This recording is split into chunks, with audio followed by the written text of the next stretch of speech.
NATO का पहला परमाणु युद्ध, एटमी जंग को तैयार पुतिन किम।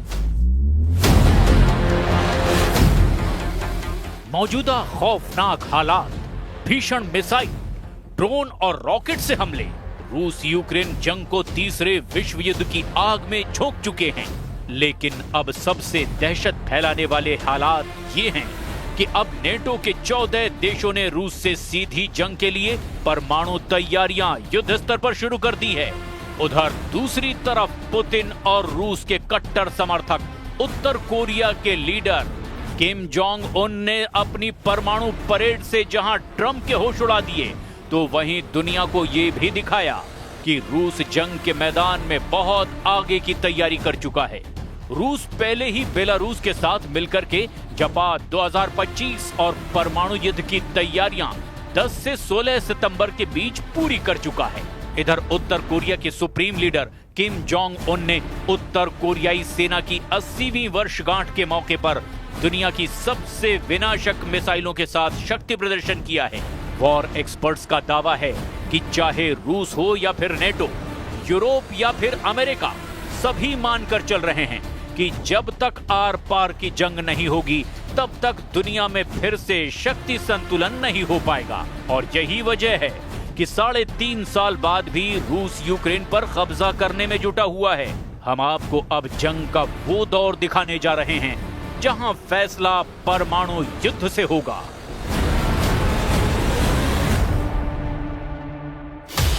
पुतिन किम की परमाणु तैयारी, हमले को तैयार वॉसोंग 20 मिसाइल।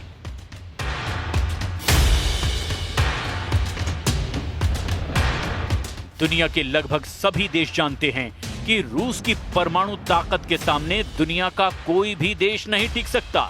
इसीलिए अमेरिका भी पिछले 3.5 सालों से रूस पर सीधा हमला करने की हिम्मत नहीं जुटा पाया है। अगर देखा जाए तो पुतिन अब तक के युद्ध में बाजीगर साबित हो रहे हैं। जहां एक तरफ रूस यूक्रेन के 27% इलाके पर कब्जा कर चुका है, तो वहीं दूसरी तरफ परमाणु तैयारियों से नेटो, यूरोप और अमेरिका के होश उड़ा चुका है। अब आप इसी बात से अंदाजा लगा सकते हैं कि रूस को जहां चीन, ईरान और उत्तर कोरिया से सीधी जंगी मदद मिल रही है, तो वहीं उत्तर कोरिया पुतिन के एक इशारे पर परमाणु हमला करने को तैयार बैठा है। खास तौर पर उत्तर कोरिया के supreme leader Kim Jong Un ने 10 घंटे पहले ही जिस तरह से अपनी परमाणु ताकत दिखाई है, उसे देखकर राष्ट्रपति ट्रंप, राष्ट्रपति ज़ेलेंस्की और नेटो चीफ मार्क रूटे के हाथ पांव फूलने लगे हैं। जरा देखिए उत्तर कोरिया की परमाणु शक्ति कैसे युद्ध में गेम चेंजर साबित हो सकती है। उत्तर कोरिया की इस सैन्य परेड में दुनिया के सबसे एडवांस हथियारों को दिखाया है, जिनमें उसकी नई वॉसोंग 20 इंटरकॉन्टिनेंटल बैलिस्टिक मिसाइल यानी ICBM भी शामिल है, जिसे किम जोंग उन ने सबसे शक्तिशाली परमाणु रणनीतिक हथियार प्रणाली बताया है। परेड में पहली बार 11 एक्सल वाले लॉन्चर ट्रक पर रखे गए विशाल वॉसोंग 20 मिसाइल को दिखाकर उत्तर कोरिया ने तहलका मचा दिया। विशेषज्ञों का कहना है कि ये नई पीढ़ी के ठोस ईंधन रॉकेट इंजन पर आधारित मिसाइल हैं। इसका इंजन 1971 किलो न्यूटन का थ्रस्ट उत्पन्न कर सकता है, जो पहले के सभी उत्तर कोरियाई रॉकेट इंजनों से ज्यादा शक्तिशाली है। किम जोंग उन ने उत्तर कोरिया की सेना की 80वीं वर्षगांठ के मौके पर दुनिया की सबसे विनाशक मिसाइलों के साथ शक्ति प्रदर्शन किया है। तस्वीरों में दिखाया गया कि देर रात तक चले इस कार्यक्रम के लिए रंग बिरंगे पारंपरिक परिधानों में हजारों लोग उत्तर कोरिया की राजधानी की सड़कों पर उमड़ पड़े, राष्ट्रीय ध्वज लहरा रहे थे और मुख्य सड़कों पर हथियारों की गड़गड़ाहट के बीच किम जोंग उनके जयकारे लगा रहे थे। इस दौरान उत्तर कोरिया के सुप्रीम लीडर किम जोंग उनके साथ शक्ति प्रदर्शन के लिए रूसी सुरक्षा परिषद के उप प्रमुख और राष्ट्रपति व्लादिमीर पुतिन के करीबी सहयोगी और रूस के पूर्व राष्ट्रपति दिमित्री मेदवेदेव, चीनी प्रधानमंत्री ली कीयांग और वियतनाम के नेता जो लाम के साथ मौजूद थे। उत्तर कोरिया के आधिकारिक कोरियन सेंट्रल न्यूज एजेंसी की तरफ से जारी तस्वीरों में देखा गया कि ये सभी नेता किम जोंग उन के पास बैठे हैं। चीन और रूसी नेताओं की मौजूदगी के साथ उत्तर कोरिया ने अमेरिका को सीधे चुनौती दी है। Ну, там были вопросы, связанные, скажем, с обсуждением проблем с поставками новых систем оружия, в том числе дальнобойных систем, высокой точности, это томагавки и так далее. Ну, я уже сказал, что это приведет к разрушению наших отношений, во всяком случае наметившихся позитивных тенденций в этих отношениях. किम जोंग उन ने अपने भाषण में सीधे तौर पर यह स्वीकार किया कि उत्तर कोरियाई सैनिक रूस की सेनाओं के साथ अंतर्राष्ट्रीय न्याय की लड़ाई लड़ रहे हैं। दक्षिण कोरिया के मुताबिक यूक्रेन के साथ लड़ाई में उत्तर कोरिया के अभी तक 600 से ज्यादा सैनिक मारे गए हैं। इस परेड में उत्तर कोरिया ने लेटेस्ट तकनीक का प्रदर्शन किया, जिसमें लंबी दूरी की क्रूज मिसाइलें, ड्रोन लॉन्च व्हीकल और ground to air missile system भी शामिल थे। नेटो के 14 देशों के 71 परमाणु हथियार लॉन्च।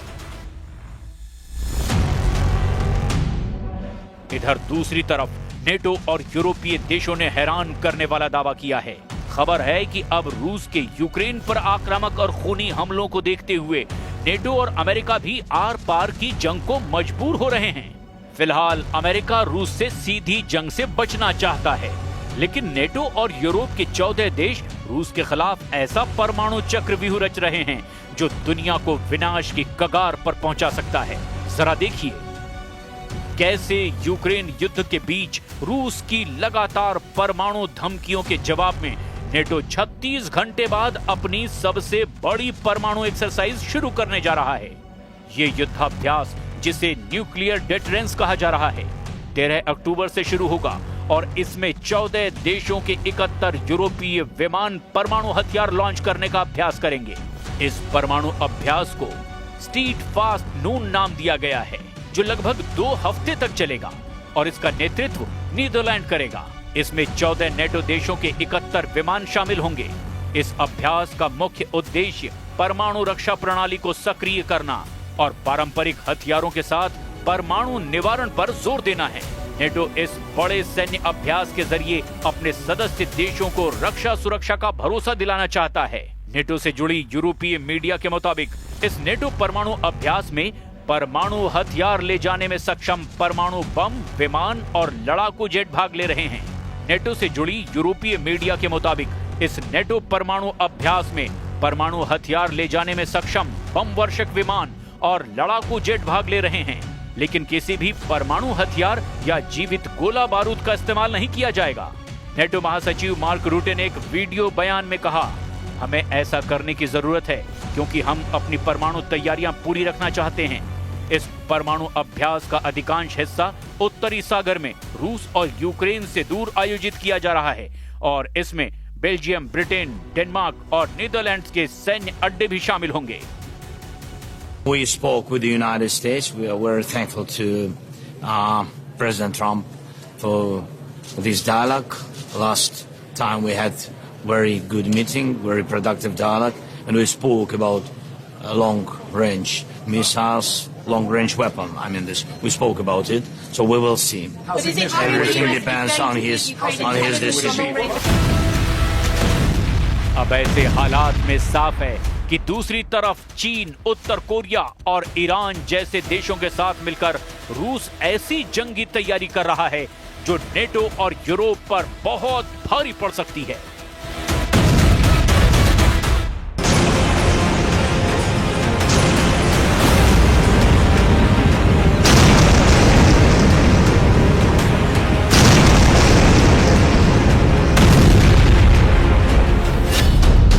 रूस का कोल्ड वॉर शुरू, 35 मिसाइलों से यूक्रेन पर गैस अटैक। रूस ने एक बार फिर से यूक्रेन पर तूफानी हमलों से अमेरिका और नेटो की बोलती बंद कर दी है। रात भर रूसी मिसाइलों और ड्रोन हमलों से यूक्रेन के गैस प्लांट और यूक्रेनी सैन्य अड्डों पर भीषण हवाई हमले हुए हैं। हम आपको दिखाने जा रहे हैं कि कैसे रूस ने साबित कर दिया कि वो कागजी शेर नहीं, बल्कि वो रूसी भालू है जो कभी भी अपने दुश्मनों को जिंदा नहीं छोड़ता। रूस के इन हमलों का गहरा असर यूक्रेन पर पड़ा है। ज़ेलेंस्की ने दावा किया कि रूस के इन हमलों से हजारों यूक्रेनी सर्दियों में गर्मी के लिए तरस जाएंगे यानी रूस ने यूक्रेन के खिलाफ कोल्ड वॉर शुरू कर दिया है। हम शुरू करते हैं रूस यूक्रेन से जुड़े उन आंकड़ों से जिसमें रूस साफ जीतता हुआ नजर आ रहा है। आग का गोला बने यूक्रेन के गैस प्लांट। पिछले 90 दिनों से यूक्रेन रूस के तेल रिफाइनरियों पर लगातार हमले कर रहा है। कुछ रिपोर्ट में दावा किया गया कि यूक्रेन ने रूस की 38 तेल रिफाइनरियों में से 16 तेल रिफाइनरियों को बम धमाकों से भीषण नुकसान पहुंचाया है। दावा किया गया कि रूस की तेल रिफाइनरियों पर यूक्रेन के हवाई हमलों से इतना गहरा असर पड़ा कि रूस की 40% तेल उत्पादन पर असर पड़ा है। बौखलाए रूस ने यूक्रेन के इन्हीं हमलों का बदला लेना अब शुरू कर दिया है। रिपोर्ट के मुताबिक यूक्रेन की गैस उत्पादन इकाई नेफ्टोगाज पर रूस ने बड़ा हवाई हमला किया है। मिसाइल और ड्रोन के हमले में ये इकाई बर्बाद हो गई है। ठंड के मौसम से पहले हुए इस हमले से यूक्रेन को एक बड़ा झटका लगा है। इससे ठंडक से बचाव के लिए देश में गैस की आपूर्ति पर भारी असर होने के आसार हैं। रूस ने देर रात यूक्रेन पर 35 मिसाइलों और 60 ड्रोन से हमला किया है। इसमें यूक्रेन के खार्किव पोल्टावा क्षेत्र में स्थित ईंधन गैस का उत्पादन करने वाली सबसे बड़ी इकाई को निशाना बनाया गया। नेफ्टोगाज के सीईओ सर्गी कोरेत्स्की ने कहा कि इस गैस की आपूर्ति सेना को नहीं होती थी। इसके बावजूद रूसी सेना यहां पर हमला कर रही है। रूस के हमले की वजह से ही यूक्रेन के कई शहरों के हजारों घरों में बिजली और गैस की आपूर्ति ठप हो गई है। Способи завдати більше шкоди нашим людям. Тільки в одному цьому ударі, саме по газовим об'єктам, було 35 ракет, в тому числі балістика. Комбінований удар, лише половину ракет вдалося збити. Непроста ситуація на Чернігівщині після ударів дронами, в Славутичі, в Ніжині, також в самому Чернігові. इस बीच यूक्रेन ने भी पलटवार करते हुए कजाकिस्तान सीमा के नजदीक मौजूद रूसी शहर ओरस्क की ऑयल रिफाइनरी पर ड्रोन से हमला कर दिया। इस हमले के बाद रिफाइनरी परिसर में आग की लपटें उड़ती देखी गई। इस हमले से हुए जानोमाल के नुकसान का अभी तक पता नहीं चल पाया है। इधर रूस यूक्रेन युद्ध को लेकर रूस के राष्ट्रपति व्लादिमीर पुतिन ने एक बड़ा फैसला किया जिसने पूरी दुनिया को परेशान कर दिया है। अमेरिका के उपराष्ट्रपति जेडी वेंस ने जानकारी देते हुए बताया कि युद्ध में बढ़ती मौतों को देखते हुए पुतिन ने एक बार फिर साफ कर दिया कि वो अमेरिकी राष्ट्रपति ट्रंप और जेलेंस्की से मुलाकात नहीं करेंगे। इधर कुछ रिपोर्ट्स में दावा किया गया कि वॉशिंगटन में मौजूद centre for studies and international studies का अनुमान है कि 2.5 लाख से ज्यादा रूसी सैनिक और 60,000 से 1 लाख यूक्रेनी सैनिक मारे गए हैं। इस बीच संयुक्त राष्ट्र ने सितंबर में बताया था कि युद्ध में 14,100 से ज्यादा यूक्रेनी नागरिक मारे गए हैं। द मॉस्को टाइम्स के मुताबिक इस युद्ध में 620 से ज्यादा रूसी नागरिक भी अपनी जान गंवा चुके हैं। पिछले महीने व्हाइट हाउस में जेलेंस्की और यूरोपीय नेताओं के साथ बैठक के बाद त्रिपक्षीय बैठक की उम्मीद की गई, लेकिन रूस के तूफानी हमलों ने सारी उम्मीदों पर पानी फेर दिया। दूसरी तरफ रूसी रक्षा मंत्रालय ने भी इस साल यूक्रेनी क्षेत्र के 4,714 वर्ग किलोमीटर पर कब्जा करने का दावा किया था। वॉशिंगटन स्थित think tank institute for the studies of war यानी ISW का अनुमान है कि रूसी आंकड़े का वास्तविक आंकड़ा 3,434 वर्ग किलोमीटर के करीब है। रूस कब्जे का ज्यादा इलाका बता रहा है। खबर है कि 25 से 29 सितंबर के बीच रूसी सेनाओं ने निप्रोपेट्रोव्स्क में भी कलिनोवस्कोय, स्टोपोय और डोनेस्क में डेरिलेवो, मेस्कोय, सेंड्रीगोलोव और किरोवस्क पर कब्जा करने का दावा किया। रूस की सेना ने सितंबर में यूक्रेन के 447 वर्ग किलोमीटर यानी 172.6 वर्ग मील क्षेत्र पर कब्जा कर लिया। अमेरिका स्थित युद्ध अध्ययन संस्थान के विश्लेषण से पता चला कि जुलाई में 634 वर्ग किलोमीटर इलाके पर कब्जा करने के बाद ये गति धीमी हो रही है। वहीं दूसरी तरफ यूक्रेनी राष्ट्रपति व्लादिमीर जेलेंस्की कोपेनहेगन में 50 राष्ट्राध्यक्षों, शासनाध्यक्षों और यूरोपीय संघ के नेताओं से मुलाकात कर रहे हैं। Russia will not stop until they are forced to do so. And they are a threat, not only to Ukraine, but to all of us. Today we have one major task ahead of us. We have to make our common Europe so strong that the war against us becomes unthinkable.